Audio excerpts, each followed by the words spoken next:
Précédemment dans la radio libre Walking Dead. Et il y a Tokoi qui est en live. Waouh, c'est fou ça. Oui, moi je viens d'arriver il y a quelques jours. Regardez, en Bienvenue. plus, il a le crâne chauve, il ressort de sa mère quelque part. On avait... Au secours! L'info qui avait tourné de Donovan, c'est quoi? C'est que la saison 11 et 12 sortent en même temps la même année? C'était quoi? J'ai pas tout écouté, je suis désolé. La prestation, elle est honteuse. C'est inadmissible. Une cinquantaine de personnes pour vouloir me casser la gueule. 50? Une cinquantaine, ouais. C'est-à-dire, ils sont 50, mais ils sont là pour parler, quoi. Ça n'a ni queue ni tête. Ça passe inaperçu, c'est coupé au montage. Et maintenant, la suite de votre radio. Il me parle du FC parce que j'ai téléchargé le jeu, il est nul, j'ai rien compris. Ah, d'accord. Bon bah Je je peux vois. tweeter, c'est bon? Oui, vas-y, ouais. C'est le moment. Et bah on est parti. C'est le Let's moment go. de tweeter. Nous sommes en direct pour la 4ème édition de la radio en compagnie de Kaboom. Veuillez discuter et passer sur la radio pour tweeter. C'est Bien sûr. parti. Et je vais c'est demander à parti Walking Dead pour Universe le live. qui C'est partage. parti, on a Kaboom. Alors plus jamais. Comment ça? Cette voix est à la fois très sensuelle et... Ça t'a excité, c'est ça? Ouais, c'est un peu ça, voilà. Je croyais que t'assumais. je vais Et dire- t'as assumé ton meilleur teen drama hier. Tu peux bien assumer ma voix. C'est vrai. Alors j'aimerais qu'on respecte Vampire Diaries quand même. Je sais pas, hein. On va essayer. Dis-nous. Oh là là, monsieur Ralou. Quoi? Salut Eric, comment tu vas? Comment vous allez? Dites-nous en commentaire comment vous allez. Ralou qui te compare à Bob Lennon. Excellent. C'est vrai. Ouais, c'est vrai que je suis un moulin à parole. Et promis, ce soir, je laisserai la parole à Kaboom. Je pense qu'il parlait plus de la tête de monsieur Kaboom qui fait penser à Bob Lennon, non? Ah, parce que je crois que c'est par rapport à mon... fait Non. que je parle comme une... Oh, c'est vrai, c'est vrai. Là on c'est aura, vrai qu'il y on a aura un le, effet Bob Lennon. on aura le débit de parole plus le visage là ce soir.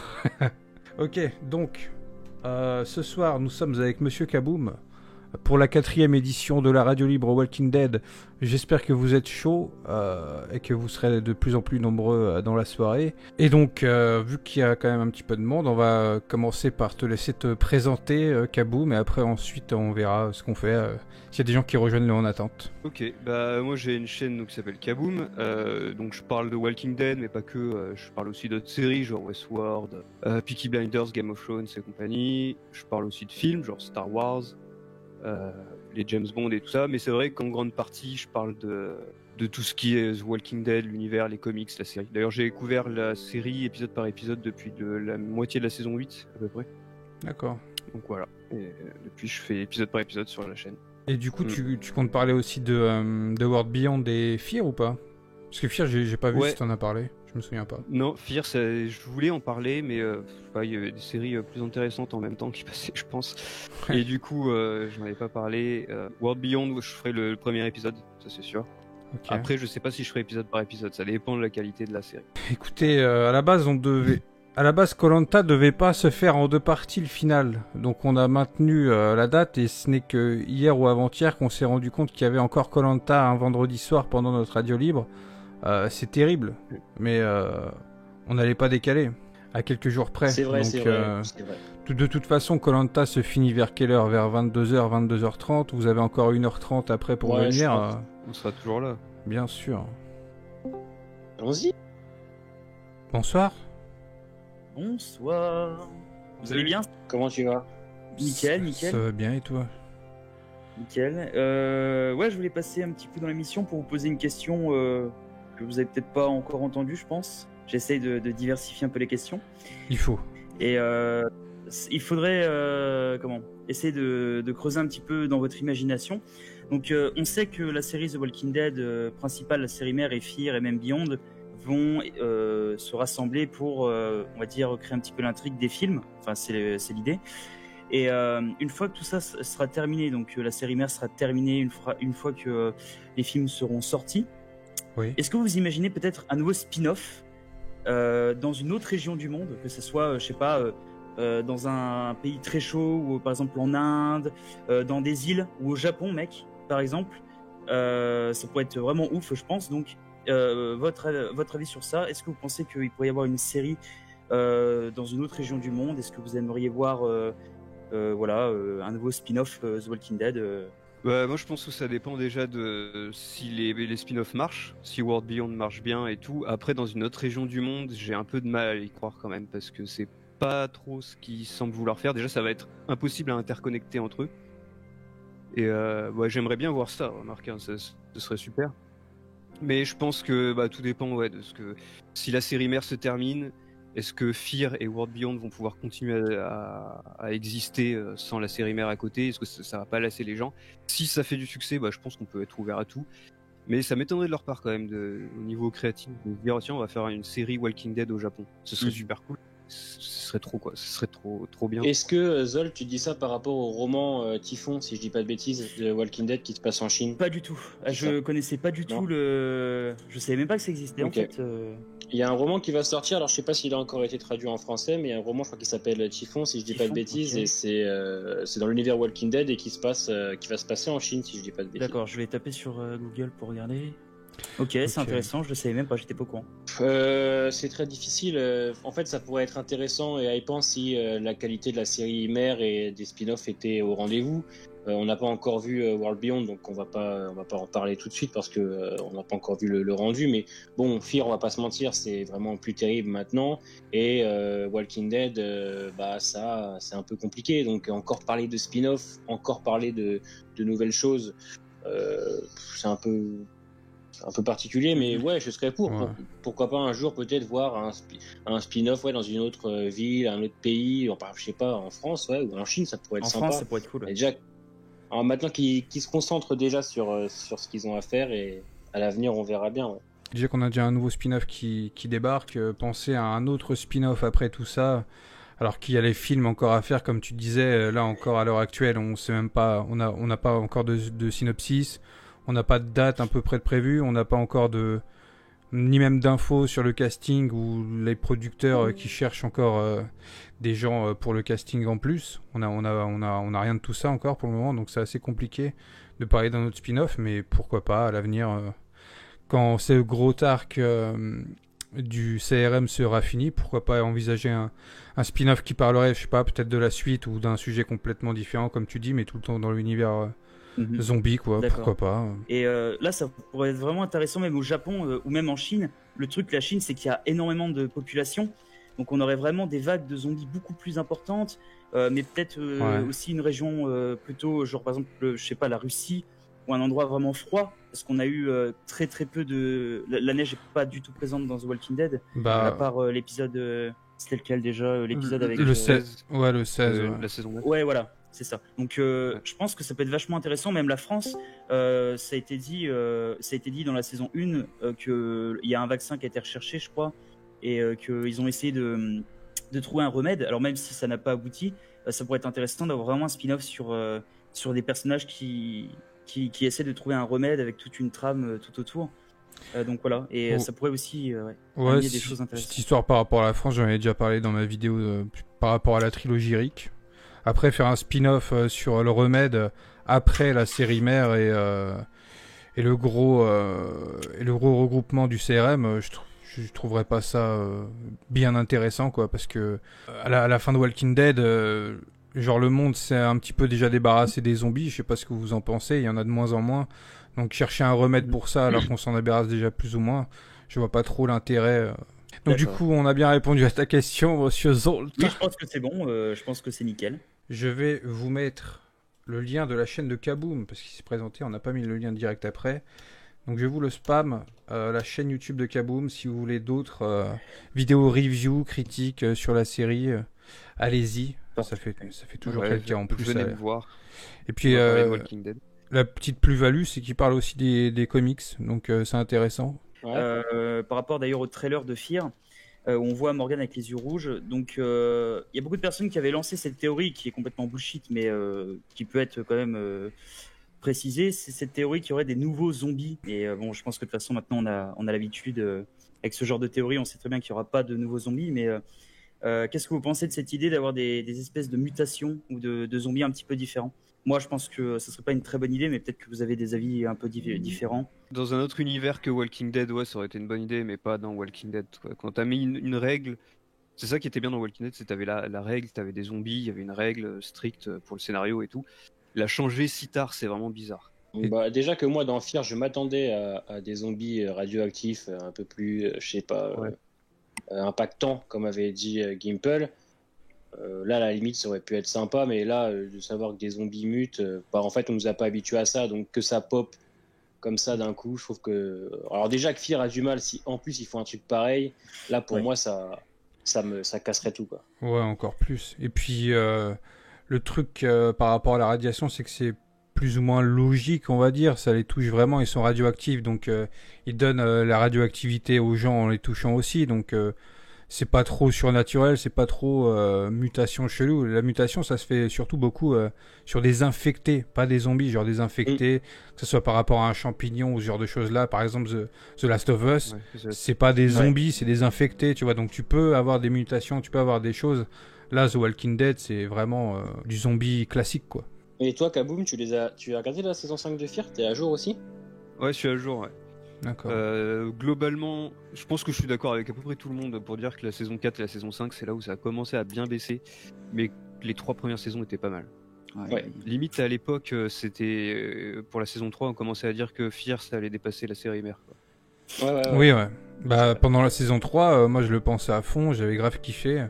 Je me souviens même que j'avais même fait une review de la mi-saison ou de la fin, et il y avait personne qui en parlait. C'est vraiment qu'à partir du moment où il y a eu le mot crossover et que ça touchait avec Morgan que les gens ont commencé à en parler, mais sinon avant personne ne parlait de Fear. Hein. Ouais, après Fear, ça a toujours été bizarre parce que c'est une famille au final, le groupe qui est au centre de les Clark, mais contrairement à Walking Dead, ils veulent pas être ensemble. Au début, c'est ça qui m'énervait, tu vois. On a l'impression qu'ils veulent toujours se séparer, alors que Walking Dead, c'est le contraire, c'est des gens qui se connaissent pas et qui restent vraiment en groupe et qui forment une vraie famille, tu vois. Et c'est ça qui m'avait dérangé quand même aussi dans les premières saisons de Fear. Enfin, à chaque fois, il y en a un qui se barrait à droite, l'autre qui allait à gauche, ça m'énervait un peu. Ouais, c'est vrai que après c'était vraiment des situations particulières. Genre, je pense que tu fais référence à Nick qui se barre pendant le mi-saison après la Sandia. C'est vrai que c'était un petit peu con, quoi. C'était un petit peu un départ comme un gamin, quoi. Après, je trouve que le départ de Travis et de son fils était plus logique, tu vois. Ouais, ça oui, ouais. Je disais l'avantage de Fear, c'était surtout ses personnages en fait. Peu de personnages, bien développés, bien écrits. On se concentrait vraiment sur eux.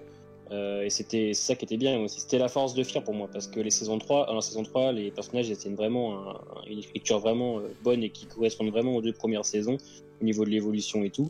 Par rapport à Walking Dead maintenant, qui a vraiment du mal à gérer des personnages secondaires. La force de Fear, c'était ses personnages surtout. Mais sinon, pour répondre à Tristan, vite fait, après je vous laisserai réagir sur ça. C'est vrai que c'est cool d'avoir cette série-là, mais le fait que depuis le début de la saison 4, tout ait changé si violemment, bah il y a un petit peu, ça me fait un petit peu mal au derche, quoi. Genre, c'est plus la même série, quoi. Donc on l'apprécie moins bien que durant la 3 premières saisons. C'est ça en fait qui est très dérangeant avec cette série. Sinon, dans l'idée, oui, Fear à la base, c'est très bien, quoi. Bah, les 3 premières saisons, il y avait une unité parce que c'était vraiment, on part de les débuts de l'apocalypse et puis on va voir comment ça évolue. Et puis tout d'un coup, on a eu une grosse ellipse. Et c'est ça qui, je pense, qui a un peu tout ruiné l'unité de toute la série. Bah oui, parce que genre tu finis la saison 3 sur une grosse action quand même, et sur un groupe qui est quand même pas mal séparé, et sur l'idée que Madison va chercher à retrouver ses enfants, quoi. Et tu recommences la saison 4 avec 2 histoires parallèles, une du passé et une du présent, qui a eu un gros time jump. Ça a été très déboussolant, tu vois. Genre, certes, voir Morgan dans la série, c'était sympa. La rencontre avec John a été très cool, la rencontre avec John, mais c'est ce qui suit après dans le présent. Parce qu'en soi, tout ce qui se passe dans le passé avec le stade et tout, avec Madison, c'était très bien aussi. Ça faisait très Fear des 3 premières saisons, mais le souci c'est que vu qu'on avait le futur d'un autre côté, bah ça brisait un peu tout ça, quoi. Je regardais Fear moi au début parce que ça faisait vraiment patienter entre les saisons de Walking Dead. J'avais vraiment ce sentiment d'attendre, de regarder un spin-off pour patienter. Là, franchement, je regarde pas depuis la saison 4, c'est douloureux de Fear. Enfin, je regarde, mais attendre une semaine pour des épisodes vides, c'est pénible. Donc ouais, c'est cool d'avoir un spin-off pour patienter. Mais on a connu un bon spin-off et là, maintenant qu'il est mauvais, des fois je me demande si ça vaut la peine de continuer, mais comme on est attaché à l'univers, on regarde, mais il n'y a pas à dire, la saison 5 c'est peut-être une des pires saisons, toutes séries confondues, que j'ai vues. Hein. Bah, en tout cas, dans l'univers de Walking Dead, clairement, c'est une saison qui raconte rien à part dans ces 2 derniers épisodes, quoi. Donc, même The Walking Dead, il n'y a aucune saison où il se passe ça, quoi. Ah oui, mais carrément, hein, Catch. La saison 7 et 8, ils sont largement meilleurs que la saison 5 de Fear, hein. Très largement. Sinon, on a Fahil BCK qui nous reparle du mec masqué dans le trailer de l'épisode 16. Nous, on en a déjà parlé dans les lives d'avant, mais toi, Kaboom, qu'est-ce que tu penses de ce personnage ? Ouais, j'avais vu sur le live du mois dernier les théories. Je suis d'accord avec la théorie sur Bess. Ah oui, Je sais pas ce que vous en pensez. très solide. Ah, je suis d'accord aussi. Du coup, moi j'y vais. Salut mon pote. Non, mais non, je dirais que je suis d'accord avec vous, c'est un nouveau personnage. Je pense pas que ce soit quelqu'un qui arrive d'avant. Mercer, peut-être. Oui. Pour moi, c'est sûr que c'est lui, ou alors quelqu'un de l'équipe, en tout cas par rapport à cette communauté-là. Ouais. C'est sûr et certain. Ouais, c'est vrai que c'est un peu tôt pour Mercer quand même. Ouais, un petit peu tôt, je pense. Bah moi ça me dérangeait pas parce que étant donné que la série s'éloigne beaucoup du comics et qu'il y a beaucoup de choses qui changent, genre le fait d'avoir lu le comics et de me souvenir de la saison 7 et 8, c'est le jour et la nuit, hein. C'est incroyable. Oui. Yes. Merci Zolt d'avoir été le premier à passer encore une fois. Il n'y a pas de souci, je suis toujours là. Puis je repasserai pour vous poser des questions qui changent un petit peu avec plaisir. d'habitude. Voilà. Donc passez une bonne soirée. Et puis Merci. voilà, bon live. Et puis profitez bien. Et puis bonne soirée. Yes. Bonne soirée. Bonne soirée. Ciao. Julie Grimes. Oui. C'est elle. Bonsoir. Bonsoir. Salut. Comment ça tu va vas Ça va bien? Bah écoute, ça va très bien. Donc Ouais, vas-y, ça va bien. pose-nous ta question, raconte quelque chose et nous réagissons. Bon, bah, comme vous devez le savoir, je re-regarde la série depuis le début. D'accord. Et du coup, je reçuis du coup depuis le début. Et j'en suis là à la saison 7, épisode 10, un truc comme ça. Et j'ai découvert des choses que je n'avais pas vues la première fois. Comme par exemple, quand Gabriel il part pour aller voir les poubelleurs. Enfin, je sais pas comment ils s'appellent. Oui. Oui, tu peux les appeler comme ça. Hein. Ouais, voilà. Ceux-là, du coup,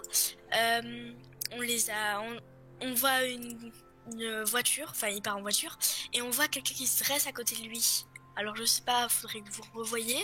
Je crois que c'est l'épisode 9 de la saison 10, 7. Mais on voit lui, sa silhouette noire, et on voit lui, et on voit quelqu'un qui se dresse à côté de lui. Alors, qui sait, peut-être ce serait un des poubelleurs.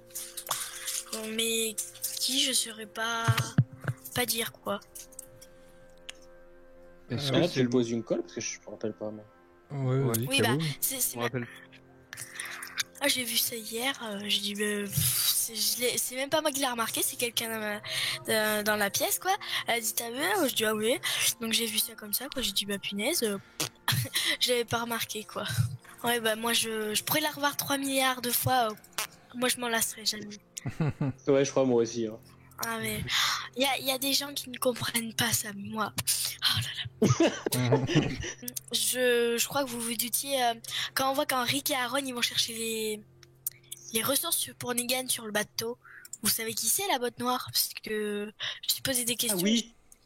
Bah, c'est Ouais, pas un Garbage Kid, justement, qui les surveille? Parce que Bah, justement, ils attendent que quelqu'un arrive. En fait, c'est leur mode opératoire. Ils attendent que quelqu'un arrive vers un lieu où il y a de la bouffe pour qu'ils les récupèrent et ensuite qu'ils leur volent ce qu'ils ont récupéré. En gros, ils laissent les autres faire les trucs à leur place. Donc tout à l'heure vous parliez de... Moi je dis... Est-ce que vous envisageriez, vous, que ce serait bien que le groupe, on va dire de Michonne, maintenant, puisque Rick n'est probablement plus là pendant un moment, serait possible qu'ils découvrent d'autres terres. Pas le canadien, pas brésilien, mais ils partent en bateau, mais loin, loin, loin, ça passe des années, et après ils reviennent, mais ils partent, je sais pas, en France, ils font beaucoup de pays comme ça pour voir si c'est partout pareil, ou si c'est différent. Ça me semble compliqué parce que dans un monde comme Walking Dead, voyager comme ça, je pense pas qu'ils peuvent le faire. Surtout que ce serait très dangereux pour eux. Un spin-off de Walking Dead qui se passerait en Chine ou au Japon, ce serait cool, tu vois, mais je vois mal AMC faire ça en fait. Bah où ils vont au terminus, ils auront tourné ça, mais sur des dizaines de mètres, pas plus. Ils pourraient peut-être faire ça, mais faire comme ils ont fait pour l'habitation de Negan, quoi. Faire des décors, pas forcément venir en France. Bon, c'est super génial, j'avoue. Mais peut-être faire des choses comme ça. Voilà. Après, c'est sûr, ils ont pas beaucoup de choix, mais bon. Ce serait pas mal, quoi. Enfin, ils ont beaucoup de choix, ils ont pas beaucoup d'argent, surtout en ce moment, mais ils pourraient faire ça provisoirement, quoi. Ils pourraient au moins y penser, Angela. Bon, s'ils avaient le budget, ça aurait été possible, ça aurait pu être intéressant. Je sais pas, un voyage en bateau, voyage en hélicoptère, mais là, jamais ils auront le budget pour mettre. Parce qu'en plus, le tournage, les communautés, c'est le même lieu, hein. Ils tournent tous toutes les scènes au même endroit presque. Donc ça veut dire qu'il faudrait rajouter du budget, on va pas se mentir, et le budget ils en ont pas. Non. Ce serait une bonne idée, hein. Franchement ça pourrait être sympa, par exemple un épisode où Michonne, je sais pas, elle part en bateau vite fait, un épisode 3 par exemple où elle va dans un autre pays, ou à une frontière par exemple pour voir un petit peu, ça pourrait être sympa, mais il faut du budget et Walking Dead l'a pas. Bah non, ou alors Daryl et Carol, ils avaient dit qu'ils allaient faire un road trip au début de la saison. Ah ouais, ça vrai. Ouais. Après, est-ce qu'ils vont le faire, c'est autre chose. Clairement, va falloir attendre la fin d'année, voir déjà l'épisode 16 et tout, voir comment ça va se passer au niveau des spin-offs, du gros crossover avec le CRM. Faudrait déjà qu'on nous fasse ça et les films de Rick déjà, après on pourra parler d'autres choses. Et je pense que s'il doit y avoir d'autres spin-offs ou d'autres épisodes spéciaux ou des petits téléfilms sur d'autres pays, je pense que ça serait clairement plus, comme je dis, des téléfilms ou des gros épisodes d'1 heure avec une petite histoire. Pourquoi pas adapter l'histoire du frère de Rick, ça pourrait être cool par exemple. Si World Beyond c'est intéressant, ça apporte de la nouveauté aussi bien techniquement qu'au niveau de l'écriture, pourquoi pas. Mais je pense que World Beyond va vraiment déterminer si Walking Dead a vraiment de l'ambition ou si vraiment on est là pour l'argent. On va vite le savoir. Après, je pense qu'il y a les deux. Je pense qu'ils ont de l'ambition, ils veulent de l'argent aussi. Mais si jamais World Beyond c'est intéressant sur tous ces points, là on pourra peut-être envisager par la suite de nouvelles choses. C'est vrai, c'est bien comme l'autre fois Jenny elle est venue. On voit tout, c'est bien comme vous faites. À chaque fois il y a une personne qui vient différente, comme Kaboom, d'autres personnes. Et juste petite parenthèse, ce serait bien Kaboom, ce soit le frère de Rick. Il l'auditionne. Moi ah oui. Pourquoi pas. Ah moi je veux bien, écoute, tu peux dire à AMC de m'embaucher, moi ça coûte, hein. On va faire pression, mettez un hashtag Kaboom frère de Rick. Est-ce qu'il y a un sujet que tu aimerais aborder, par exemple Kaboom, le temps que des personnes se motivent? Ouais, il y a un truc, je sais pas si je vous l'ai dit, je me suis refait toute la série là il y a pas longtemps. D'accord. Et j'ai remarqué un truc qu'ils font depuis la saison 3, c'est qu'ils ont la même formule de tournage en fait pour The Walking Dead, en tout cas pour la série mère, ce qui fait que les saisons dans la série, à chaque fois qu'on arrive à la fin d'une saison, on est en automne, et la saison d'après, on est en été. Je sais pas si vous voyez, mais genre pour des saisons comme la saison 6, où à la fin on est en automne, ça se voit, les arbres, il y a pas de feuilles, c'est tout rouge, c'est tout gris et tout. Et tu reprends la saison 7, genre le lendemain, tu vois, quand Negan a tué les deux.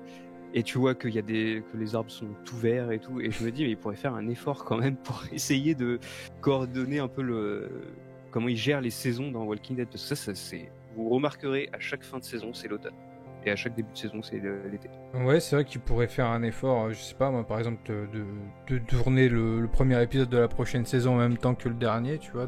Mais tu me dis ça, j'ai jamais fait gaffe, mais comme dit Johan, j'ai jamais fait attention à ça. Moi, je viens juste de remarquer en me refaisant toute la série là. Donc, mais en fait, c'est comme le coup de la neige, hein, l'épisode 16. Moi, je trouve que c'était une super bonne idée. On l'a eu le temps que d'un épisode. Une première partie de saison, par exemple, sur 8 épisodes dans la neige, ça pourrait être super intéressant et cool. Hein. Alors, est-ce que je n'ai pas un problème de budget, parce qu'en plus, c'est super facile à faire, la neige artificielle. Oui. Donc, c'est vrai que c'est pour ça que moi, j'avais adoré l'épisode 16, parce que techniquement, ça changeait un peu et visuellement aussi. Mais je m'attendais à ce qu'en première partie de saison 10, on soit un petit peu encore dans la neige, mais ça a duré le temps d'un épisode, c'est dommage. J'ai une question. J'ai une question pour Kaboom. Qu'attends-tu, toi, des films de Rick, enfin du film de Rick? Qu'est-ce que tu attends, toi? J'attends trop de choses pour un film, tu vois. À mon avis, moi j'attends qu'on explique qu'est-ce qu'il a fait pendant 6-7 ans là, qu'il est plus là. Donc on explique pourquoi il est pas revenu déjà, qu'il faut une bonne raison et j'attends aussi qu'il retrouve son groupe. Ouais. Tu vois, moi limite, tu peux enlever le film et le faire revenir dans la saison 11. Je serais largement plus content et je me dis tant pis, il n'y a pas de film, mais au moins il est de retour avec son groupe. Moi, ce que je veux, c'est le revoir avec le groupe. Tu vois. Qu'est-ce que tu trouves inenvisageable avec ce film Parce que c'est vrai que moi aussi, j'aurais préféré qu'il reste sur la série mère, encore plus maintenant que j'ai lu les comics. Je me dis, finir The Walking Dead sans Rick, même si avant je le disais, là je le redis, Rick Grimes, c'est The Walking Dead, ça se finit avec lui, ça débute avec lui. C'est impossible d'envisager The Walking Dead se finir sans lui, quoi. Donc il faut que ça se fasse soit via les films, soit via la série, qui viennent à la fin, au dernier épisode, ou durant la dernière moitié de saison, je sais pas. Mais il faut faire quelque chose, quoi. Ouais, bah moi, en fait, j'ai pas envie que le film donne la conclusion de l'histoire. J'ai plus envie que ce soit une sorte de gros épisode qui vient nous remettre Rick dans le Voilà. Oh, je suis d'accord. De toute façon, moi je suis comme toi, je pense que de toute façon, Rick doit retrouver les siens en fin de série, c'est obligatoire. Rick peut pas ne pas revoir Daryl, Rick ne peut pas ne pas revoir Michonne, Aaron et les autres, c'est pas possible. En plus, Walking Dead, j'ai toujours dit, ça traite quand même de la famille. Oui. Donc c'est pas possible, quoi. Et Judith aussi, genre qui voit Judith un peu ce qu'elle est devenue et tout. C'est ça. J'avais envie de parler d'un truc par rapport aux comics, mais ça serait bien de faire un live spécial comics. Qu'est-ce que t'en penses, Grimes? Parce que j'ai envie de lâcher les choses. Ouais, moi je suis pour. Moi je serais pour. Je serais qu'on pour. s'en fasse ça je pense à que l'avenir. Kaboom aussi. Ouais. Pourrait être sympa. À la limite, si vous voulez, on peut parler des comics, mais avant la fin de l'arc des chuchoteurs, quoi. Et puis en plus, vous avez découvert les comics avant ou après la série? Avant ou après les saisons de maintenant, genre l'arc narratif des chuchoteurs, vous l'avez découvert dans les comics ou dans la série? Moi c'est après, j'ai fini, je me suis fait le comics en 3 semaines environ, là il y a peut-être 2 semaines déjà. Je l'ai fait le mois dernier, quoi. Ouais, moi je me baladais dans un Virgin Megastore quand il y en avait encore en France, et je crois que c'était 2011-2012, j'étais allé dans les DVD qui restaient et j'avais vu qu'il y avait la saison 1 et 2 de Walking Dead déjà en vente. Je les ai pris parce que j'ai vu que c'était des zombies et une série zombies, ça m'intéressait. Et direct, j'ai accroché et j'ai regardé un petit peu sur internet, et là que j'ai vu qu'il y avait des comics. Les comics, j'ai dû les commencer 2013-2014. Je crois qu'il n'y avait pas encore l'arc de Negan, si je dis pas de bêtises. Parce que c'est vrai que dans le comics en soi, c'est ça. Le gouverneur, ça se passe très vite et on n'a pas vraiment de profondeur, que ce soit au niveau du personnage ou dans la ville. Si je dis pas de bêtises. Ouais, c'est vrai, Faïl, il y a Shivana qui parle aussi des comics sur sa chaîne, qui a fait les reviews des scans. Donc vous pouvez aussi aller voir ça sur Shivana. Le Shivarium maintenant, ouais c'est vrai. Bah après, son pseudo reste quand même Shivana, hein, c'est pas renommé Shivarium, hein, c'est sa chaîne qui s'appelle Shivarium, quoi. Monsieur Koch. Allô? Oui? Vous m'entendez bien là? Oui, ouais, ça va. Bonsoir. Bonsoir. Bonsoir. Alors moi je voulais juste parler, c'était de la différence d'ambiance entre la série et le comics en fait. D'accord. En fait je trouve que globalement, la série ça atténue beaucoup ce qu'on voit dans le comics. Et dès les premières saisons en fait. Bah oui, ouais, clairement. Par exemple, je vais prendre l'arc de la prison. Dans la prison, par exemple, les détenus, ils en font quand même des mecs... Voilà, par exemple, on a carrément un tueur en série dans les détenus, quoi, par exemple, qui va tuer les Finershall, tout ça. Alors que là où dans la série, ils vont en faire des bons types, je sais plus trop comment ils s'appellent, les deux qui rejoignent le groupe. Oscar et... j'ai oublié son nom. Ouais, voilà. Alfred. Et donc, ce que je veux dire par là, c'est... En fait, la série ferait vraiment tout pour rendre le truc plus grand public. Et à chaque arc, en fait, c'est comme ça. Mais ça, on en parle souvent. En fait, le problème, c'est que déjà, MA6, c'est sur une chaîne câblée, donc c'est plus accessible pour les gens. Et on va pas se mentir, le comics Walking Dead est quand même très violent. L'arc de la prison est violent. Le gouverneur est d'une violence déjà abominable et gratuite, donc très compliqué, je trouve, de le reconstruire en série. D'ailleurs, le gouverneur du comic de la série est vraiment très bien. Mais le problème, c'est que Walking Dead, c'est vraiment très très violent. Il y a des scènes, etc., qui sont vraiment abominables. Donc, mettre ça sur grand écran, je trouve que c'est chaud. Je sais pas ce que tu en penses, toi, Kaboom. Bah, moi, je sais, là, tu parles du gouverneur, mais ce que fait Michonne au gouverneur. Ouais. Franchement, le voir en vrai, je pense que les gens, je pense qu'ils auraient été dégoûtés de Michonne. Tu vois. Au pire, en dessin, ça passe. Je sais pas pourquoi ça passerait mieux, mais il y a un écart quand même entre les dessins et puis en plus le réalisme de Walking Dead fait que la violence sera encore plus poussée à l'extrême. Et effectivement, comme tu dis, AMC n'a pas le droit de faire ce qu'il veut, quoi. Je voulais dire aussi, c'est que là où le comics Walking Dead, en fait, grâce au dessin, on ressent encore mieux le côté violent. Dans la série, on l'a beaucoup moins. Parce que, vous voyez ce que je veux dire. On a des scènes quand même. Ça rend le truc encore plus malsain, en fait. Ouais, je pense aussi. Après, on a des scènes qui sont quand même assez gore dans Walking Dead. L'ouverture de la saison 5 avec les égorgements. Rick qui arrache une gorge dans la saison 4. Voilà, il y a quand même des scènes qui sont violentes, mais je pense que voilà, faire aussi violent que le comics, honnêtement, bah, c'est chaud. C'est très dur même, parce que déjà que les gens se sont indignés à l'épisode 5, ils se sont indignés aussi de la mort de Glenn Abrams de manière, d'ailleurs cette scène qui colle clairement aux comics, hein, ils l'ont fait, ça a parlé pendant des mois, quoi, c'était très très violent et tout. Et puis on dit que c'est l'une des causes qui fait que à partir de ce moment-là, la série a fait que chuter en fait. C'est vraiment la saison 7 avec la mort de Glenn et Abrams qui a choqué toute l'Amérique.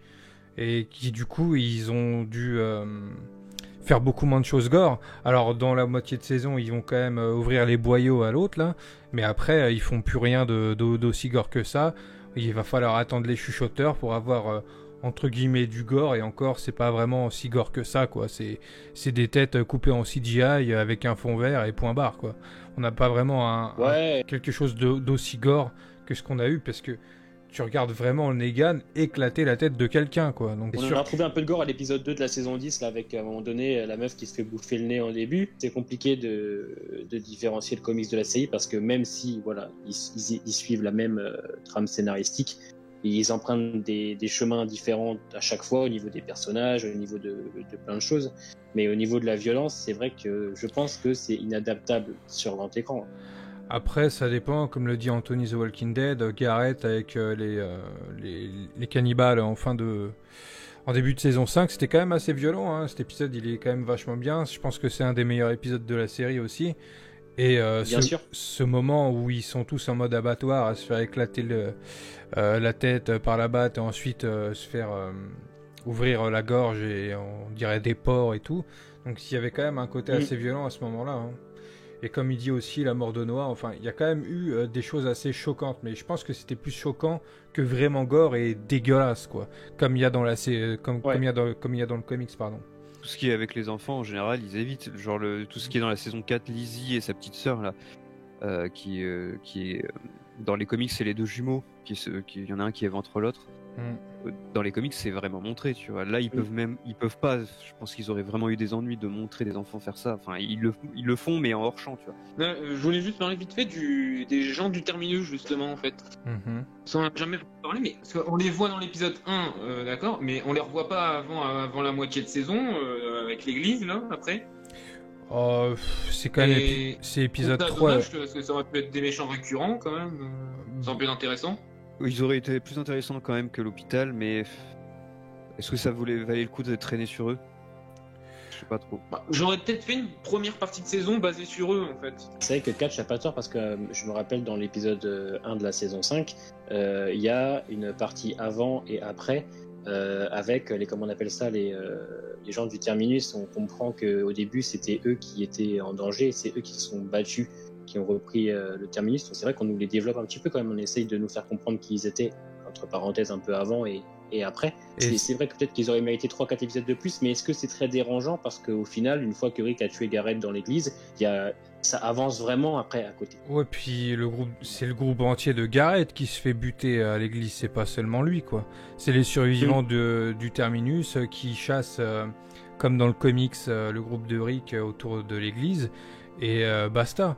c'est vrai que ça aurait été du coup plus intéressant de les développer avant cet événement-là, ou pendant, avec des flashbacks, en nous expliquant le pourquoi du comment, et avoir peut-être une mort de Garrett un peu plus émotionnelle, limite à se dire oh putain il meurt, tu vois. Ça aurait pu être cool à ce niveau-là. Oh là, attendez. Merci Ralou, il y a moyen que tu me pécho le 06 de Grimes. Bah écoute, vous pouvez voir ça en message privé après, il y a pas de souci. Merci pour le don. Il y a pas de souci. Je vais lui donner. Du coup, Kat, tu vois, c'est vrai que ça aurait été cool. Après, est-ce que ça aurait valu le coup de prendre toute une moitié de saison pour faire cette parallèle-là je sais pas. Par exemple, ça aurait pu être sympa, je sais pas, que les 6 premiers épisodes, ils soient enfermés au terminus et qu'ils essayent de s'en sortir, et que par exemple, Bess meurt au mi-de-saison, mais ils auraient pu faire quelque chose comme ça, et peut-être oublier les mecs de l'hôpital qui ne servaient à rien, faire, je sais pas, une sorte d'évasion dans ce grand terminus, et un mi-de-saison, voilà, de combat, etc., et la mort de Bess, et ils repartent tous ensemble, mais sans personne. Sans Bess. Ouais. Ça aurait pu être possible aussi. Pour moi, il y a eu une faiblesse dans la saison 5, c'est tout ce qui se passe autour de l'hôpital. Après, c'est pas non plus catastrophique. Ça reste intéressant, comme on l'a dit tout à l'heure, Dawn, elle peut être un peu intéressante, on peut quand même voir quelques trucs, même si elle aurait dû être plus poussée, c'est clair, mais finalement, bon, c'est pas catastrophique. Oui, ça aurait pu être mieux, et moi, ce que je me demande, c'est est-ce que le terminus poussé comme ça sur toute une moitié de saison, est-ce que ça aurait pas été chiant au final? Parce que comment les faire rester au terminus pendant des épisodes et des épisodes finalement? Je dis pas que les scénaristes de Walking Dead étaient moins bons dans ces périodes-là, parce que saison 4, 5, 6 pour moi c'était bon, mais je suis sûr qu'avec une bonne écriture ou autre, je suis sûr que ça pourrait être possible. Peut-être pas 8 épisodes, mais peut-être 5, 6. Bah après, ça aurait pu être étendu avec peut-être un épisode 1 un petit peu plus long qui déborderait sur le deuxième, et quand même conclure le fait qu'ils s'échappent, mais avec cette histoire de flashback pendant qu'ils se font chasser après jusqu'à l'église avec Gabriel et tout. Il y aurait peut-être pu y avoir... C'est ça que j'aurais donné comme idée, c'est le groupe de Garrett qui poursuit le groupe de Rick pendant qu'on les développe en même temps, quoi. Ouais, ça aurait pu être bien. Ouais. Et donc du coup, t'as d'autres comparaisons comme ça avant l'arc des chuchoteurs, Catch? Encore une ou deux. Après, on a Troy Otto. Moi, le plus gros, je dirais que c'est la différence de qualité entre la série et le comics pour la guerre contre Negan, en fait. Ouais. Sur la longueur, je trouve que la guerre contre Negan dans le comics, c'est grandiose, mais alors dans la série... L'arc Negan, donc on parle des saisons 7 et 8, donc ouais, saison 7, c'est là où ça a commencé à devenir un peu... Enfin, c'est là en fait où c'est passé de... Pour moi, c'était vraiment série de qualité, tu vois, où vraiment ça faisait partie des séries à la Game of Thrones et tout ça. Jusqu'à la saison 7 où ouais, c'était chiant, c'était lent, c'était... À mon avis, pour la saison 7, ils se sont dit, il faut qu'on démarre à la rencontre avec Negan, il faut qu'on termine sur la première bataille contre Negan, et d'ici là, il faut remplir toute une saison. Donc évidemment, ça traînait. Et pour ce qui est de la saison 8, j'ai pas compris comment ils ont réussi à foirer les scènes de fusillade, quoi. Comme... ça sert à rien, quoi. C'était... J'ai envie de chialer, rien d'y penser, moi. Il reste quelques trucs à sauver dans la saison 7, je trouve.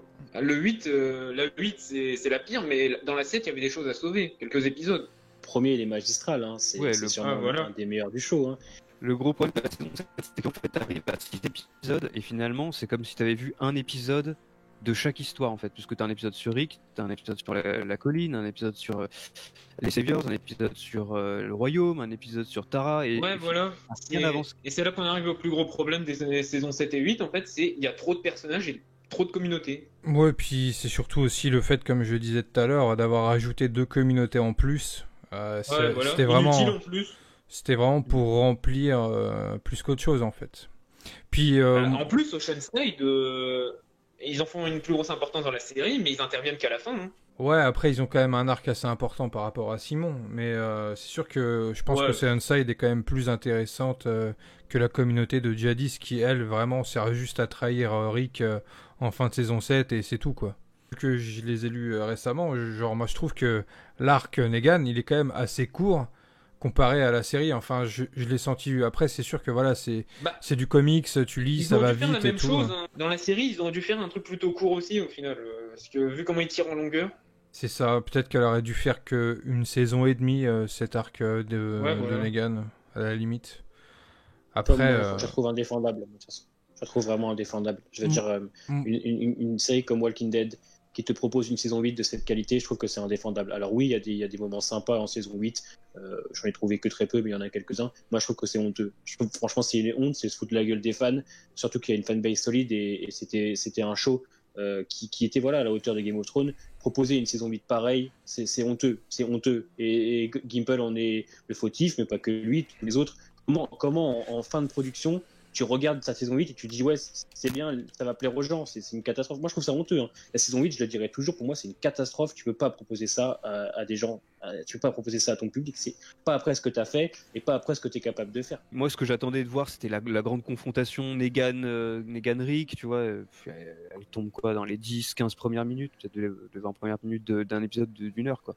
Puis attendez, le final repose sur le fait que Eugène, eh ben, il a attendu que son idée repose sur le fait que les sauveurs tirent tous en même temps. Oui, j'allais justement dire que ouais, en fait, ils nous ont pas donné ce qu'on attendait en fait avec l'épisode final de la saison 8. Ils ont juste bâclé tout ça en fait pour en faire un épisode. En fait, c'est simple. On s'attendait à avoir une confrontation finale avec des morts. Au final, non, parce que les armes de l'armée de Negan, ils en ont plus, elles fonctionnent plus. Et Negan contre Rick, il n'y a pas de combat. Ouais, c'est sûr que c'est pas le combat du comics. Après, même le combat du comics, c'est pas non plus extrêmement long, quoi. Il se finit assez rapidement aussi, mais il est juste plus violent, quoi.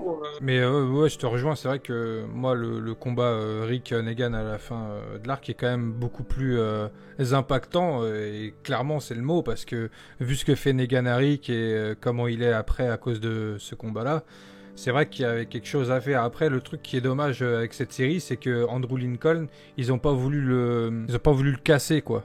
C'est-à-dire, ils lui ont pas coupé la main, ils lui ont rien fait de spécial au corps. Ils ont voulu le garder, en faire, je sais plus qui disait ça, mais en faire un espèce de gros super-héros qui meurt jamais, qui n'a jamais rien. Et c'est vrai que c'est dommage. Moi, durant le live dernier, on en parlait. Genre des différences physiques entre les personnages du comics et de la série. Et c'est vrai que avec Rick, ça aurait été un coup supplémentaire en termes d'effets spéciaux, mais ça aurait pu le faire, tu vois. Genre Herschel, ils ont bien fait par rapport à sa jambe. Ils se sont fait chier avec un petit fond vert au niveau du pied et tout pendant une saison et demie. Ils auraient pu le faire là aussi, tu vois. Aaron, il réussit bien avec son bras. Ouais, mais tu vois, le truc avec Aaron, c'est que c'est triché, tu vois. Ils lui mettent un espèce de truc à la main avec des pics. Ça c'est la vieille technique en mode on sait très bien qu'il a sa main dans le truc, tu vois. C'est même pas un effet spécial en fait. Juste au niveau. Ah mais c'est faisable, tu vois. Oui ouais, ça aurait été faisable. Ça aurait été largement faisable de faire des choses. Après, comme je dis, c'est voilà, ils ont pas voulu casser le personnage. Peut-être que l'acteur ne voulait pas. Hein. Plus tu montes dans le comics, et plus Rick il est un petit peu cassé quand même, tu vois. C'est vachement intéressant par rapport à ça. Ils auraient dû faire le coup de la jambe pétée de Rick contre Negan à la fin de la saison 8. Ça, ouais, une fois, t'as pas besoin d'être à mettre, c'est juste qu'il boite, quoi. Et puis, vu le peu d'apparitions qu'il a dans la saison 9, ça aurait été faisable. Puis même sa sortie est très hollywoodienne en saison 5, hein, quand il se fait exposer sur le pont et puis qu'on le retrouve étendu encore en vie, c'est une sortie très hollywoodienne. Hein. C'est ce qu'est devenu Walking Dead maintenant, quoi. En fait, ce que je dirais, c'est qu'en fait, avec le Rick du comics, on ressent mieux, à travers son physique, ce qu'il a vécu, en fait. Là où, en fait, dans la série, il est jamais vraiment abîmé. Dans le comics, on le retrouve quand même à un moment avec une main en moins, une jambe à moitié cassée. On ressent à travers son physique ce qu'il a vécu. C'est ça. Ouais, ils ont quelque chose en fait. Et puis ils ont essayé de le vieillir un peu en saison 9 avec ses cheveux courts. Ouais, puis ce que tu dis, ouais, Catch, c'est clairement ça, quoi. Genre quand, à l'avenir, après la guerre contre Negan, quand il y a des nouveaux personnages qui rencontrent Rick, bah ils voient qu'il y a quand même un sacré passé dans le groupe, rien que par rapport au fait de voir comment Rick est devenu depuis, quoi. Bon allez, pas le temps de niaiser, on enchaîne, hein. On enchaîne. De toute façon, c'est coupé au montage, donc... Voilà. Moi, je voudrais parler de... Je sais pas, du personnage de Daryl dans la série, et de le monde qu'il fait dans la BD. Enfin, je sais pas si vous comprenez, mais dans la BD, Rick, il a tout le temps un bras droit qui meurt à chaque fois. Et c'est pas dans la BD, moi, ça me gêne un peu. Et c'est pas dans la... Du coup, c'est ça le sujet, c'est le bras droit qui ne meurt jamais dans la série, c'est ça? Pour moi, je trouve que c'est une bonne idée d'avoir mis un bras droit.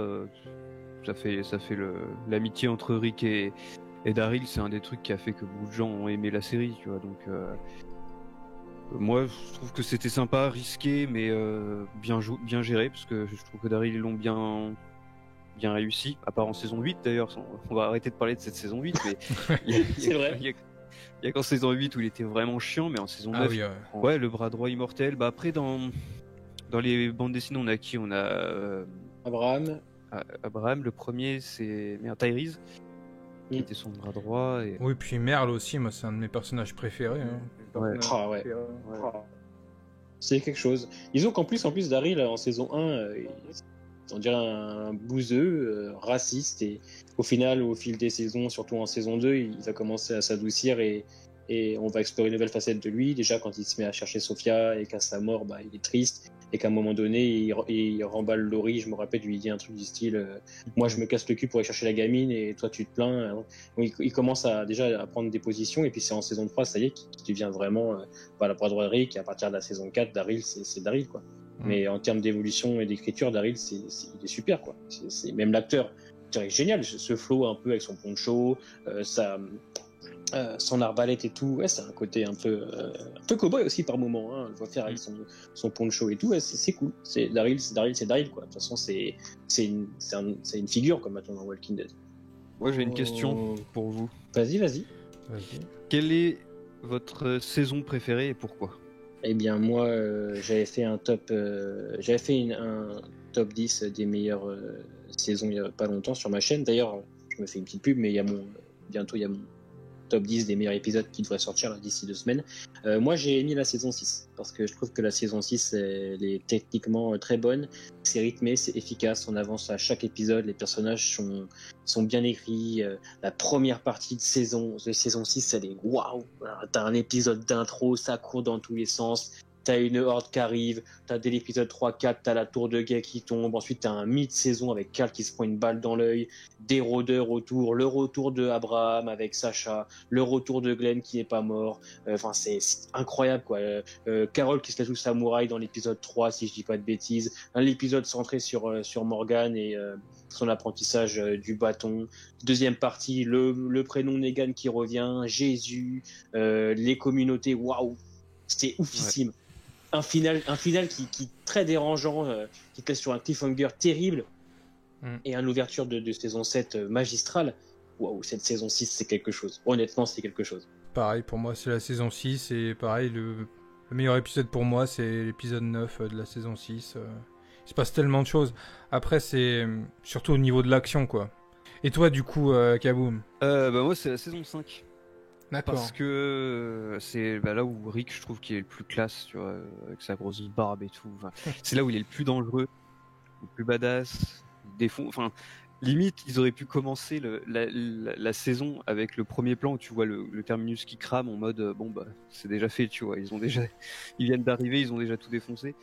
Et c'est là où il y a à peu près tout. Alors oui, il y a Atlanta au milieu qui est chiant, ok, mais avant ça, ils sont sur la route, il y a le terminus, il y a Alexandria, quand ils arrivent à Alexandria, le post-traumatisme qu'ils n'arrivent pas à s'intégrer.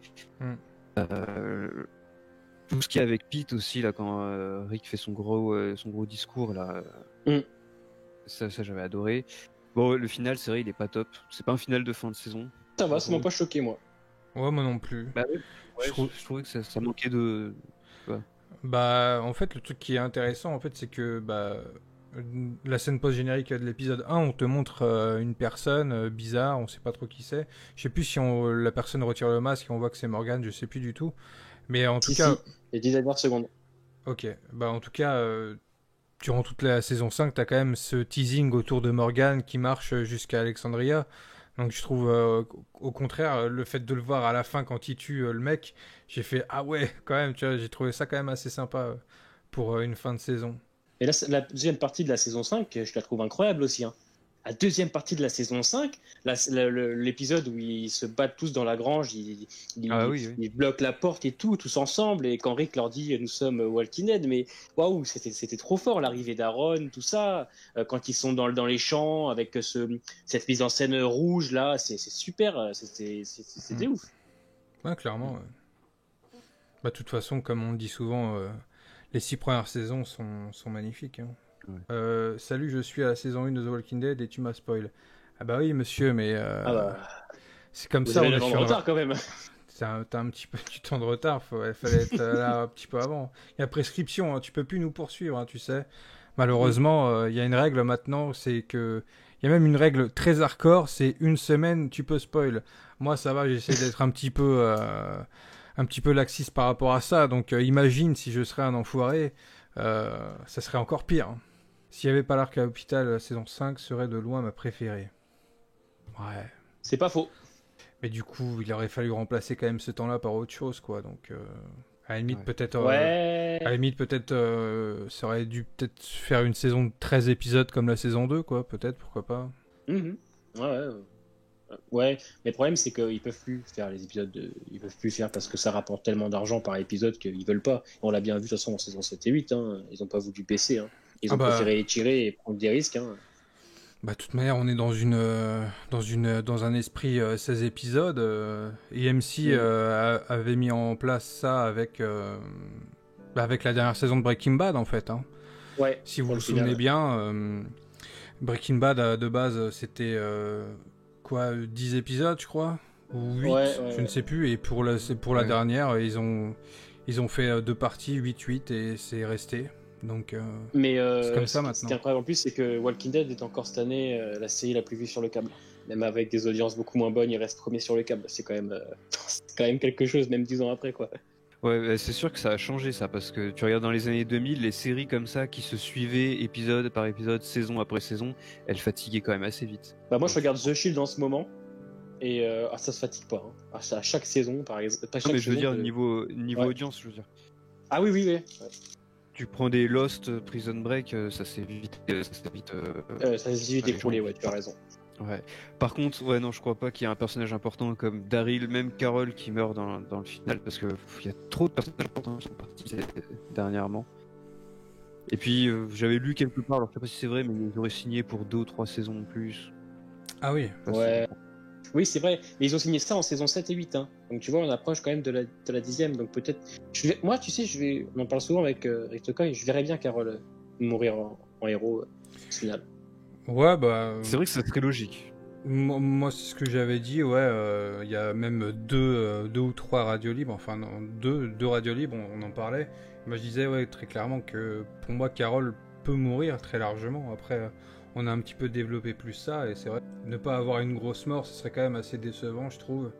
Alors certes, on s'y attend du coup, donc on a un petit peu moins de surprise, mais ça pourrait être surprenant de faire mourir un personnage que on se dit c'est impossible qu'il le fasse mourir, tu vois.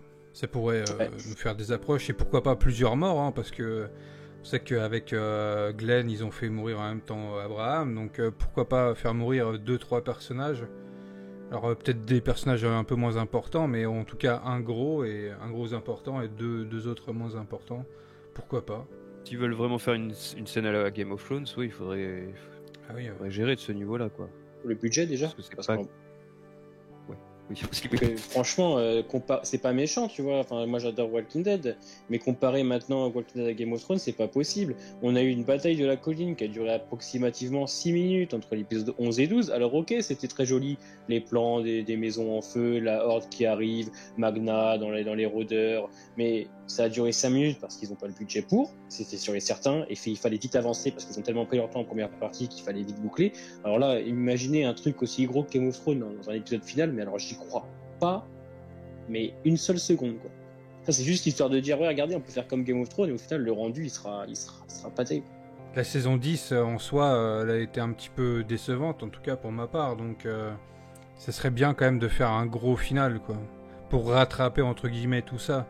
C'est vrai que la seconde moitié de saison 10 rattrape un petit peu les lenteurs de la première moitié, mais comme tu dis, le budget ne suit pas, les événements ne sont pas aussi intéressants et marquants, choquants que dans d'autres saisons, donc il faudrait vraiment faire un épisode final qui, comme dit Nicotero, cloue le bec aux gens, quoi. Dites-moi vos 2-3 morts qui pourraient se passer dans cet épisode.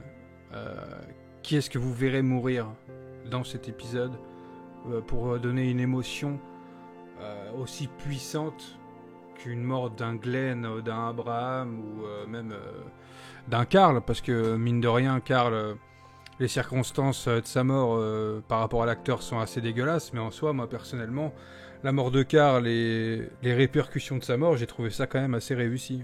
Pour le coup, c'est une des choses que je trouve les plus réussies dans la saison 8. Bah déjà, si j'y prends Daryl et Carol, t'es sûr de marquer le coup si tu veux faire des grosses morts. Mais pour moi, Daryl et Carol... Carol, à la rigueur, ce serait logique. Scénaristiquement, dans toute la saison 10, on voit qu'il y a une évolution. Donc qu'elle aille vers son autodestruction à la fin, tellement elle a été mise à rude épreuve pendant cette saison. Ok. Daryl, j'y crois pas, mais ce serait quand même une grosse mort. Sinon, ouais, tout ce qui est Connie, ce serait une mort qui aurait les gens, tu vois. Ouais. Mais Connie d'ailleurs, on l'a pas revue. Non. Elle est pas revue. Non. Non. Connie, non. Elle est perdue entre les scénaristes, ils savent pas quoi en foutre. Ils ont dit, vas-y, on la dégage et elle reviendra comme ça. Moi, je pense que déjà, Luke va y passer avec sa meuf. Déjà, on les voit dans la bande-annonce tous les deux, en devant, avec des capuches. Bon, tu sais clairement qu'ils vont y passer. Sinon, j'ai du mal à croire qu'on va se séparer d'un gros personnage. J'ai du mal à y croire parce qu'ils ont besoin d'audience, ils ont besoin d'audimat et on sait que je vois Carol et Daryl intouchables, Negan aussi. Ezekiel, il va pas mourir parce que je pense qu'Ezekiel, comme je dis souvent, c'est un moyen pour montrer que le Commonwealth peut soigner de manière plus efficace que les communautés qu'on connaît nous. Donc ouais, je te dirais Luke et sa meuf, j'en suis sûr. Peut-être Rosita ou Gabriel. Peut-être Gabriel de manière un petit peu héroïque. Peut-être Alden ou Aaron, mais j'y crois moyen. Sinon, on a Catch qui nous dit par rapport au personnage de Beta, est-ce qu'il va mourir, est-ce qu'il survit? Kaboom. Moi, je pense qu'il va mourir. Après, est-ce que ça va être au cœur d'une bataille ou est-ce qu'ils vont faire survivre un petit peu pour la saison 11? Je pense qu'ils vont vouloir repartir dans une autre direction pour la saison 11. Donc ouais, il mourra dans la saison 16. Moi, il faudra un combat contre Negan. Épisode 16, pardon. Moi, je veux bien. Ouais, ce serait peut-être un peu long. Moi, je veux un combat contre Negan, par contre. Beta contre Negan, j'aimerais bien voir ça. Bah, il l'a dit, chez Dean Morgan, il a teasé qu'il y aura un combat Negan-Beta. Il disait que Beta meurt à l'épisode 16, hein, c'est sûr. De toute façon, je pense que l'arc va se conclure à l'épisode 16. De toute façon, il faut en terminer parce qu'on a étiré déjà l'arc du Shooter en première partie de saison 10 pour ensuite le rusher en deuxième partie. Là, je pense qu'il faut le conclure dans un bel épisode d'1 heure, voire 1h10 par exemple. On termine ça bien avec le retour de Maggie, on comprend pourquoi elle revient, la mort de Beta, et puis l'arrivée du Commonwealth. Mais là, je pense que il faut conclure. Maintenant, je pense que c'est l'heure. Déjà, de toute façon, ils ont rushé l'épisode 15 pour l'épisode 16, donc là, je pense que ça devrait être la fin. Bah, rusher, je sais pas trop, hein. C'est quand même assez long l'épisode 15, hein, finalement. On a certes. Ouais, mais ils ont rushé plein d'intrigues. Ouais, c'est-à-dire qu'on a eu quand même beaucoup d'interactions avec les personnages, mais en soi, on n'a pas beaucoup avancé, quoi. Tu débutes l'épisode, je sais plus si tu les vois arriver à l'espèce de hôpital bis second, là. Non, je sais plus c'est trop. ça. Et l'hôpital, ils l'ont rushé. Ouais, voilà, ouais. C'est ça, ils ont tout rushé, en fait. Toutes les petites... Et même le fait que, Beta retrouve les gens de l'hôpital grâce à un chat, c'est vraiment... On fait ça vite, comme ça, Beta arrive devant l'hôpital, et on termine là-dessus. Et bam, épisode 16. C'est comme le fait que Negan il a tué Alpha et on a eu aucun retour d'Alexandria, c'est-à-dire qu'il a pop directement en train de faire un ragoût de raton laveur, je crois, et c'est tout, quoi. On sait pas comment les gens ont appris la nouvelle, comment ils ont vu ça de leur côté, ça a été rushé rapidement, quoi. Maintenant, faudra voir. Je pense que moi, ce qui m'intéresse surtout en saison 11, ça va être les interactions des personnages entre, par exemple, la princesse et Negan. Ça va être marrant entre Daryl et Princesse. Les interactions de Princesse avec d'autres personnages pourront être très intéressantes. J'espère qu'on va en avoir parce qu'on sait très bien que c'est un peu compliqué. Mais Ezekiel et Princesse, ça peut être un duo aussi marrant. Il y a des choses à faire. En plus, le personnage de Princesse colle plutôt bien aux comics du peu qu'on ait vu, bien sûr. Donc, moi, c'est surtout hâte de ça que j'ai. Ouais, bah déjà, c'est les petits duos les petites interactions qu'elle a, Princesse, sont plutôt réussis. Yumiko, Princesse, c'était plutôt sympa. Princesse, Ezekiel aussi. Et j'avoue qu'avec Daryl et Negan, j'ai hâte de voir ça. Ouais, et puis le fait d'avoir un personnage comme Princesse maintenant en fond, qui te sort des blagues tout le temps, qui voit la vie de survivants très différemment des autres, ça peut apporter une petite touche de fraîcheur. Alors, ça peut être un personnage qui peut être très très lourd, comme un personnage assez attachant, du genre complètement barré, et c'est ce qui manque peut-être à Walking Dead. Je sais que Johan, dans le chat, lui, il est contre ça, il trouve que dans le comic, c'est plutôt bien, mais il trouve que dans la série, ça dénature un peu le Walking Dead qu'on connaît. Ce que j'ai peur par rapport à ce personnage, c'est que... Est-ce que ça ferait pas trop? Parce qu'en soi, Princesse, dans le comics, remplace, entre guillemets, Negan au niveau de l'humour. Donc le fait d'avoir deux personnages assez humoristiques dans la même saison, on va dire, et qui en plus se rencontreraient, est-ce que ça ferait peut-être pas trop d'humour du coup dans la série, possiblement dans la saison 11? J'aimerais bien, tu sais, un gros duo bien relou, tu sais. Genre, ils sont derrière tout le monde pendant qu'ils prennent des décisions et eux, ils envoient des punchlines derrière. Je vois bien un truc comme ça. Mais tu sais, des punchlines un peu lourdes, ça peut être sympa. Bon, peut-être pas tout le temps, mais par moment, tu vois, ils reprennent Daryl ou pendant que tout le monde discute. Parce qu'en plus, l'arc du Commonwealth, c'est très politique.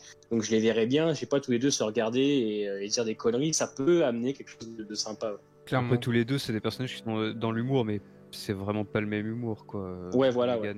C'est deux univers complètement différents. Donc après, ça dépend des scénaristes aussi. Si les scénaristes arrivent à bien écrire ces deux personnages, ça peut donner quelque chose de super. Après, s'ils décident d'en abuser parce que tout le monde attend ça, ouais, là, ça peut vite devenir un peu chiant. Puis l'actrice a bien compris qui était Princesse, je trouve. Enfin, moi, c'est un personnage. Princesse, c'est un personnage que j'apprécie dans le comics, et je trouve que le peu de fois on l'a vu 2 épisodes, je trouve qu'elle a bien compris qui était Princesse. La posture. Les blagues, c'est Princesse. Et je trouve que folie, c'est cool. Maintenant, à eux de bien gérer, qu'on n'ait pas des trop de doses de what the fuck. Mais je fais confiance à Angela là-dessus. Alors, déjà qu'ils ont du mal à se concentrer sur des personnages secondaires. Si d'un coup, t'as Princesse qui prend les devants, tu sais pas comment, là, tu vas rien comprendre, quoi. Tu vas te dire, mais c'est le jour et la nuit, quoi. Donc, je suis pas trop inquiet là-dessus. Est-ce que vous pensez d'Herschel, le petit Herschel, est-ce que vous pensez qu'il va être en mode... survie en mode guerrier comme Judith, comment est-ce que vous voyez le personnage possiblement peut-être dans l'épisode 16 ou dans la saison 11? Et là ils ont deux choix, soit ils essayent de faire un truc, un petit warrior un peu comme ils ont fait avec Judith, tu vois, ce qui ferait peut-être répétition. Ouais. Judith et Herschel, bon, après ça peut quand même être sympa, mais ce serait pas très original. Je pense qu'ils peuvent en faire une sorte de Henry. Tu vois, Henry, un peu, tu sais, le gars un peu idéaliste et tout, parce que comme il a voyagé avec sa mère, enfin, je sais pas ce qu'il faisait d'ailleurs avec Georgie, il visitait des communautés, c'est ça? Bon, on sait pas en soi, mais j'imagine. Ouais, elle doit être avec Georgie. Moi, encore une fois, pareil, je pense que ça peut être intéressant de nous développer, je sais pas, peut-être comme un intello par exemple, parce que c'est quand même le fils de Maggie, quoi. De Maggie, hein, ça va être à la fois Herschel, ça va être à la fois Glenn, donc je pense que ça peut être intéressant, puis ça peut être aussi intéressant au niveau des interactions qu'il pourrait avoir avec Judith, par exemple. Ouais. C'est surtout ça. Il y a encore quelque chose à faire avec ça. Ouais. C'est surtout ça, parce que comme le dit le chat, RG Junior, il fait rien, quoi, en gros, dans la série. Il sert pas à grand chose. Il y a certes une petite discussion avec sa sœur par rapport à l'homme courageux qui est assez sympa, mais en soi, il n'y a pas de grosses discussions assez importantes, il n'y a pas de scènes marquantes. Encore moins de survie. Je trouve que RG est trop petit, et puis Herschel devrait être un peu plus âgé que RG, même carrément plus. Il devrait avoir quoi, peut-être 1 an de moins que Judith, je crois, un truc comme ça, peut-être. Ouais, c'est comme ça. Donc en soi, c'est sûr que vu Judith comment elle débite, lui en face, il va forcément débiter autant. Et c'est vrai qu'il peut y avoir des discussions assez sympas. C'est le fils de Maggie, quoi. Je veux dire, c'est la descendance de Glenn, donc ça peut être intéressant.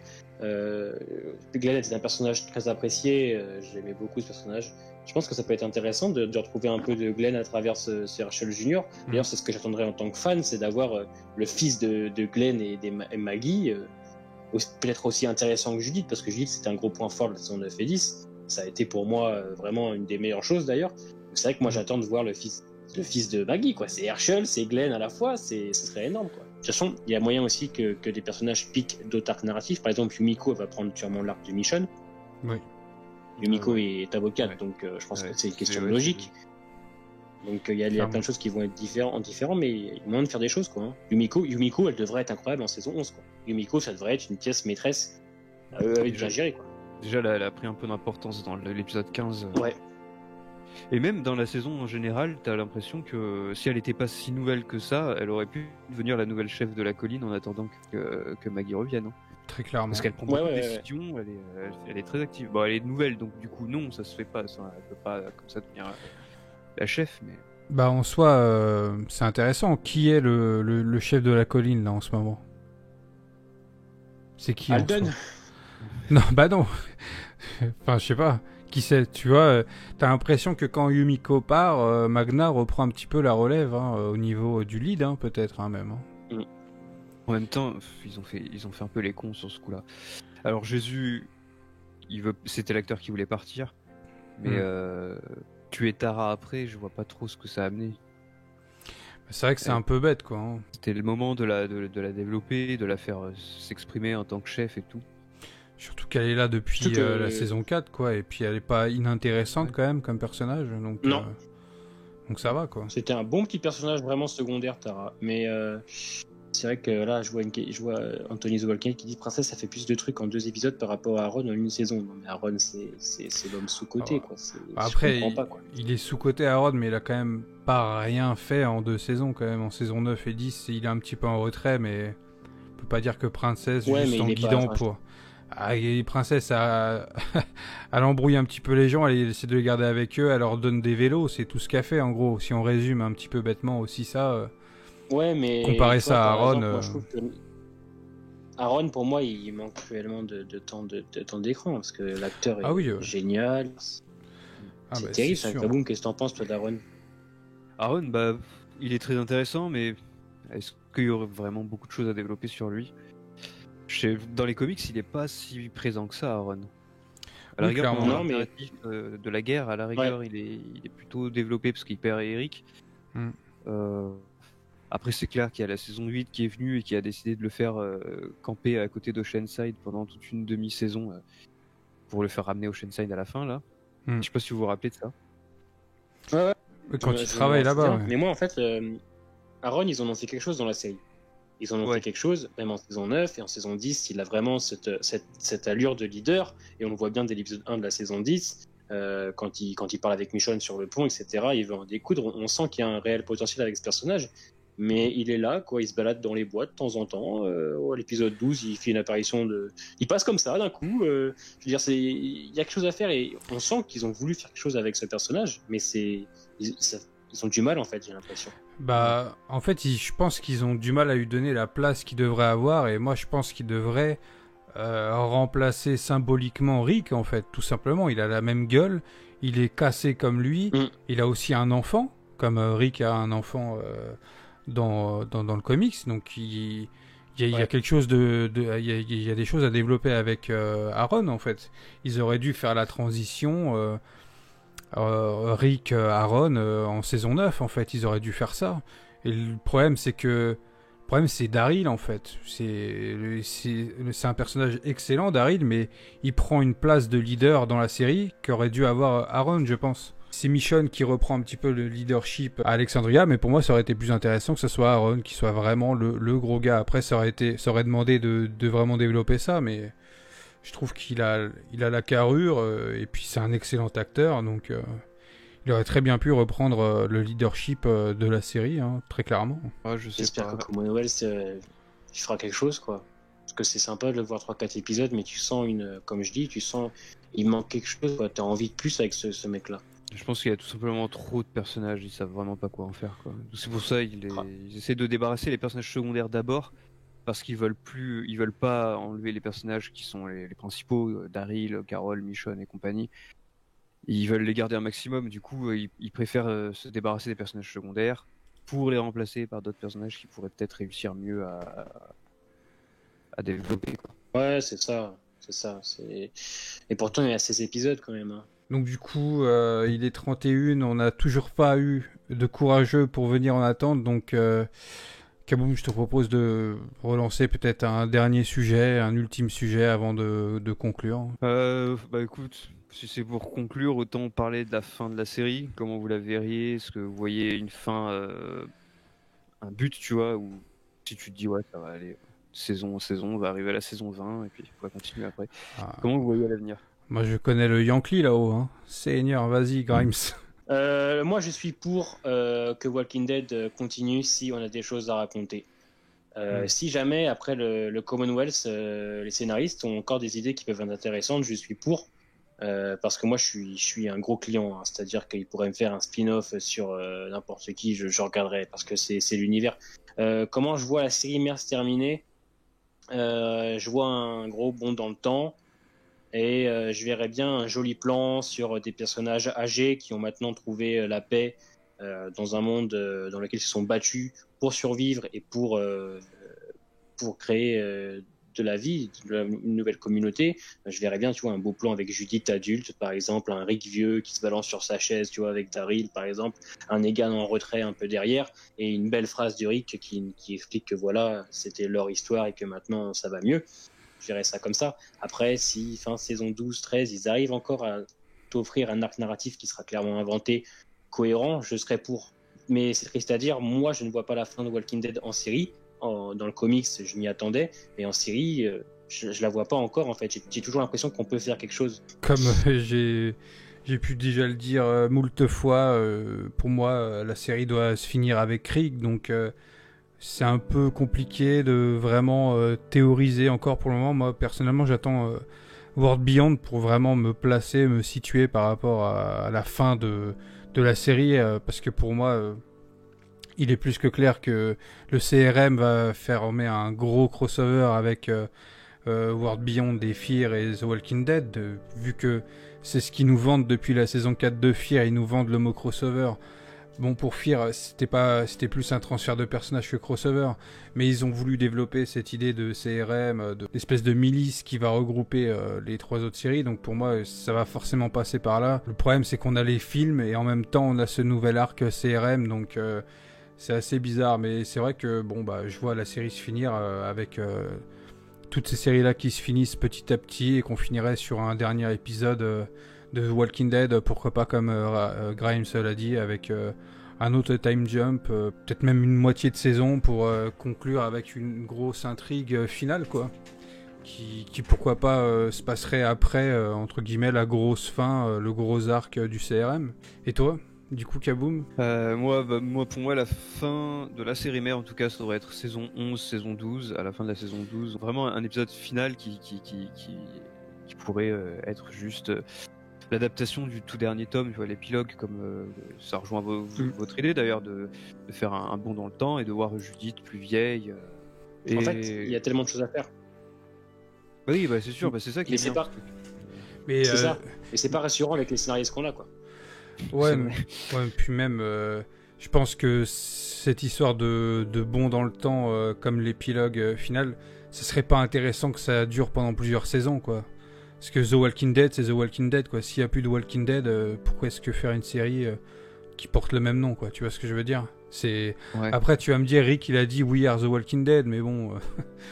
autant regarder une série politique ou une autre série qui reprend des personnages comme ça dans un univers post-apo, quoi. L'intérêt vraiment de la série Walking Dead, c'est les morts vivants en fond. Enfin, c'est des histoires avec des personnages avec en fond des zombies, quoi. S'il y a plus de zombies en fond, c'est plus très intéressant, je trouve. Et donc du coup, toi, Kaboom, vraiment la fin de The Walking Dead, la série devrait vraiment ressembler aux comics, où on pourrait conclure sur une autre histoire, je sais pas... je pense que là ils sont partis pour faire quelque chose d'assez différent, ne serait-ce que par les personnages qui sont là, d'autres qui sont pas là, qui sont censés y être. On va forcément débouler sur autre chose. Après, ce que j'aime bien dans Walking Dead, c'est ça justement, c'est que ça suit les grandes lignes du comics, mais ça reste très très libre. C'est une adaptation très libre. C'est de la vraie adaptation pour le coup. C'est ça qui m'avait séduit. Donc moi je pense qu'il faudrait faire une fin comme ça a commencé, c'est-à-dire suivre le comics mais de loin. Comme le dit Grimes, comme il l'a dit plusieurs fois, du moment qu'il y aura de l'audience, après c'est un choix à faire. Hein. Si MC, malgré l'audience, choisit de conclure la série et vraiment de conclure même tout l'univers, moi ça me dérangerait pas. Au contraire, après s'ils veulent continuer, à voir si la qualité est au rendez-vous et si je serais toujours autant motivé, tu vois. Donc ok. Écoutez, je pense qu'on peut plus ou moins conclure, hein. Grimes, es-tu satisfait de ce live ? Est-ce que tu es content ? Est-ce que l'attente en valait le Mais coup? toujours, moi. Bien sûr, toujours. Maintenant, je vais devoir attendre encore un mois ou peut-être plus pour le prochain. Je suis pas bien, quoi. Je comprends. Non, c'est cool. Comme je disais, c'est un rendez-vous que j'apprécie. J'aime bien échanger avec les gens. En plus, on a des fois les mêmes personnes qui viennent, donc on commence un petit peu à les connaître pour certains. Mais voilà, c'est un processus un peu long parce que les gens connaissent pas vraiment, peut-être pas le principe, ils ont un peu peur de venir parler. C'est la 4e, donc voilà, ça prend tout doucement. Mais moi, si ça continue comme ça, même en termes de visionnage, 15-20 personnes, moi, ça me va très bien. Le but, c'est que vous veniez parler avec nous, vous échangiez, c'est votre moment. On aime bien inviter des guests. Voilà, c'est notre, qu'on appelle ça, notre petit plus, on va dire. Voilà, moi, je suis content, je suis toujours satisfait, quoi. Ouais, c'est sûr, c'est agréable. Et toi, Kaboom, as-tu apprécié ce moment avec nous? Waouh! Ah ouais, c'était génial. Je vous remercie de m'avoir invité. D'ailleurs, c'était super sympa d'avoir pensé à moi. Et ouais, c'était vraiment super cool. On a parlé de The Walking Dead. Entre fans, ça peut que être bien. Clairement. C'est ça. Puis comme je disais, c'est une période un peu creuse pour Walking Dead. Les radios seront peut-être un peu plus actives quand le show va reprendre. Tu pourras revenir, bien sûr, avec plaisir. Voilà. Le but aussi, c'est qu'on te présente ce que tu fais, mais à l'avenir, si tu as envie de revenir, la porte sera ouverte. Oui, bien sûr. Avec plaisir. C'est ça qui est cool. Même Voilà. rien que pour passer, pour poser une question ou parler de quelque chose en particulier, comme tous les autres font, il n'y a pas de souci. Hein. Tu pourras toujours revenir par ce biais-là aussi. Donc voilà, c'était bien cool. Merci à Klein d'avoir été présent, à Catch Online toujours, The Ralou qui est toujours présent aussi. Anthony The Walking Dead, incroyable. Rune Beach Run aussi, excellent. En espérant, en tout cas, on vous tiendra au courant pour la prochaine édition. Normalement, on fait ça tous les mois. Là, je pense qu'on va quand même rediscuter et tout, prendre en compte le fait que les choses sont en pause. Peut-être reprendre au mois d'août ou septembre, hein, peut-être, on ne sait pas, mais serez tenu au courant. Suivez-nous sur nos réseaux. Vous avez nos arrobases sur le live, Tokoitok pour moi, MrGram10 pour Mr. Grimes, du coup. Et je vous mets aussi le Twitter de Kaboom sur le chat. Comme ça, allez checker aussi son Twitter si vous voulez être au courant de ses news, hein, tout simplement, de ce qu'il fait en dehors de sa chaîne YouTube aussi, de ce qu'il parle sur Twitter, ce qu'il partage. Puis voilà, Kaboom, si tu as un petit mot de la fin à dire, après on dit au revoir aux gens. Ouais, merci à tous d'être venus nous voir, et pour ceux qui ont parlé, qui ont posé des questions et tout, c'était super sympa. Et moi, je reviens quand vous voulez, c'était vraiment un plaisir de parler avec vous. Avec plaisir. Portez-vous bien tout le monde, à bientôt, et n'oubliez pas que Walking Dead, c'est la meilleure série du monde, voilà, tout simplement.